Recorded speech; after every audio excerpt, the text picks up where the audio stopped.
Assalamualaikum warahmatullahi wabarakatuh. Perkenalkan, saya Elin Fahrani.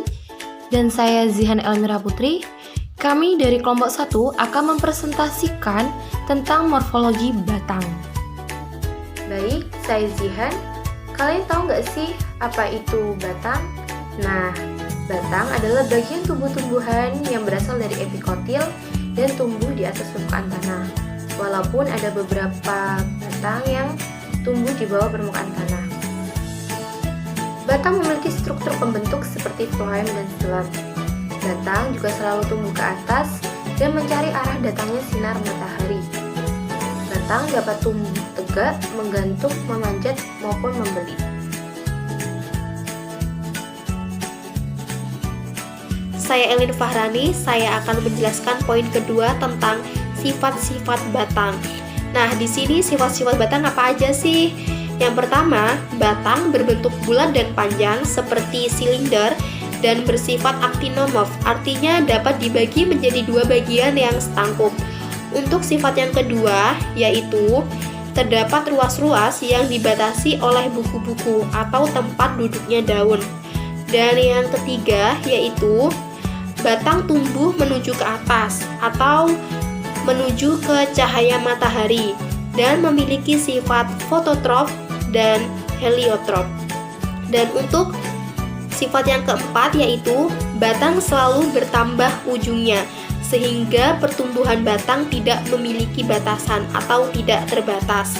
Dan untuk sifat yang kelima adalah batang akan selalu bertambah cabangnya karena batang mampu menggandakan cabangnya.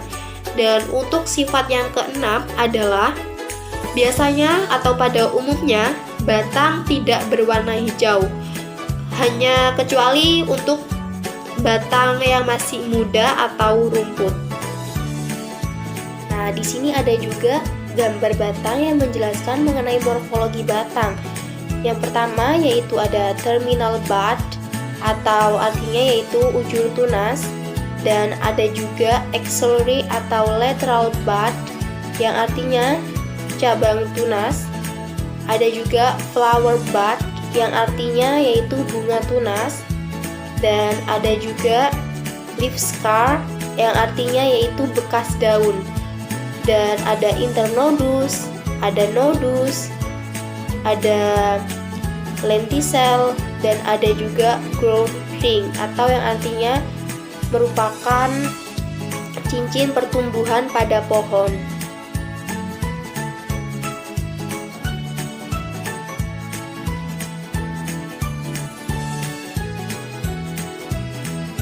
Selanjutnya, poin ketiga, tugas pokok dan fungsi batang. Tugas pokok batang adalah sebagai alat transportasi untuk membawa air dan larutan mineral dari tanah menuju ke atas, dan sebagai alat transportasi untuk mengantarkan hasil fotosintesis dari daun ke bawah atau ke seluruh tubuh tumbuhan. Nah, fungsi batang yang pertama adalah sebagai alat perbanyakan vegetatif atau reproduksi aseksual, contohnya pada rizoma, yaitu kunyit, jahe, ataupun lengkuas. Yang kedua, banyak batang termodifikasi sebagai tempat penyimpanan makanan, contohnya pada tebu. Yang ketiga, batang berfungsi untuk mendukung daun sehingga daun selalu terekspos ke sinar matahari. Batang juga mendukung bunga dan buah, contohnya pada tumbuhan milkweed. Yang keempat, batang ada yang berfungsi sebagai organ fotosintesis, contohnya pada tumbuhan kaktus. Dan yang kelima, yaitu pada kaktus peot yang mempunyai tupoksi untuk fotosintesis. Untuk poin keempat yaitu jenis-jenis batang. Nah, batang dibagi menjadi dua jenis, yaitu ada planta acaulis dan ada planta caulis. Nah, untuk planta caulis sendiri dibagi menjadi 4, yaitu ada herbaceous yaitu batang basah, ada lignosus yaitu batang berkayu, ada calmus batang rumput, dan ada calamus yaitu batang mendong.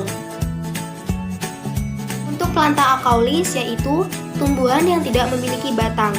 Nah, itu disebabkan karena batangnya terlalu pendek, sehingga seakan-akan daunnya keluar dari bagian atas akarnya dan tersusun rapat antara satu dengan yang lainnya. Contohnya yaitu pada lobak dan pada sawi. Selanjutnya batang basah atau herbaceous, yaitu batangnya yang lunak dan berair, biasanya pada tanaman bayam. Dan yang kedua yaitu ada batang berkayu atau lignosus, yang mana batangnya sangat keras dan kuat dan berkayu dan memiliki cabang yang jauh dari permukaan tanah.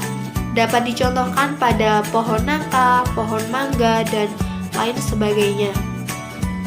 Yang ketiga yaitu batang rumput atau kalmus, yaitu batangnya tidak keras dan mempunyai ruas-ruas yang nyata dan ada juga yang berongga. Contohnya pada tanaman padi.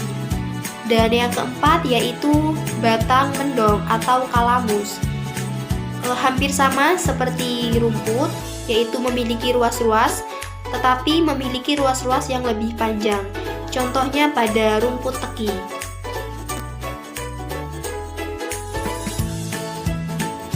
Selanjutnya poin kelima, yaitu penampang batang. Seperti yang kita tahu, batang memiliki beberapa bentuk yang berbeda. Yang pertama, batang berbentuk bulat. Contohnya pada pohon kelapa dan juga pohon bambu. Yang kedua, batang berbentuk persegi. Ada yang berbentuk segi empat maupun segitiga. Yang segi empat ini contohnya pada batang markisa dan yang segitiga pada rumput teki.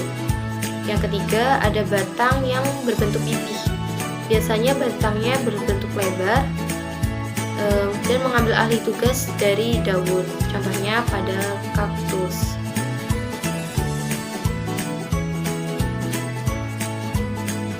Untuk poin yang keenam yaitu tekstur permukaan batang. Nah, di sini batang memiliki 3 tekstur. Yang pertama yaitu licin, yang dapat dicontohkan pada batang jagung, dan yang kedua yaitu berusuk. Berusuk di sini maksudnya jika permukaannya terdapat rigi-rigi yang membujur. Contohnya pada tanaman iler atau yang sekarang biasanya disebut sebagai miana. Dan yang ketiga yaitu beralur. Maksudnya beralur yaitu batangnya bersegi, tetapi pada sudutnya terdapat pelebaran yang tipis. Contohnya pada permukaan batang ubi, dan dapat pula dicontohkan pada yang berbentuk bersegi 4 yaitu pada batang markisa. Selanjutnya poin ketujuh, yakni tentang tekstur lain permukaan batang. Yang pertama, batang berbulu, contohnya pada permukaan batang tembakau. Yang kedua, batang berduri pada mawar. Yang ketiga, batang yang memperlihatkan bekas daun, contohnya pada pohon pepaya. Yang keempat, batang yang memperlihatkan bekas-bekas daun penumpu, contohnya pada pohon nangka. Yang kelima, batang yang memperlihatkan lentisel atau lubang-lubang kecil dan halus, contohnya pada pohon sengon. Dan yang keenam, yakni batang yang memperlihatkan keadaan-keadaan lain, misalnya terkelupasnya kulit kerak pada pohon jambu. Untuk poin terakhir yaitu poin ke-8 yaitu arah tumbuh batang. Nah, di sini ada beberapa arah tumbuh batang, di antaranya yaitu yang pertama ada secara tegak lurus, bisa dicontohkan pada tumbuhan palem. Ada juga yang menggantung yaitu pada tanaman anggrek. Selanjutnya yaitu berbaring. Maksudnya berbaring di sini adalah posisi batang terletak pada permukaan tanah. Contohnya yaitu pada semangka. Dan selain itu ada juga yang menjalar. Menjalar di sini sama halnya seperti berbaring, namun pada buku-bukunya terdapat akar-akar. Contohnya pada tanaman ubi jalar. Yaitu dengan arah serong ke atas atau condong. Maksudnya di sini adalah pangkal batang hendak berbaring, tetapi jalannya menuju ke atas. Gitu. Contohnya yaitu pada tanaman kacang tanah. Untuk arah berikutnya yaitu mengangguk. Maksudnya mengangguk yaitu Batang tumbuh secara tegak lurus, tetapi ujungnya membengkok ke bawah. Dapat contohkan yaitu pada tanaman bunga matahari. Untuk arah berikutnya yaitu memanjat. Nah, batang tumbuh ke atas dengan menggunakan penunjang, yaitu dengan memanjat dengan kait, memanjat dengan ujung ibu tangkai daun, memanjat dengan daun, dan adapun contoh tanamannya yaitu Flagellaria indica. Yang terakhir yaitu dengan arah membelit. Maksudnya di sini adalah batang mengarah ke atas dengan membelit, yaitu tanpa menggunakan bantuan apapun. Bisa membelit ke arah kanan dan bisa membelit ke arah kiri.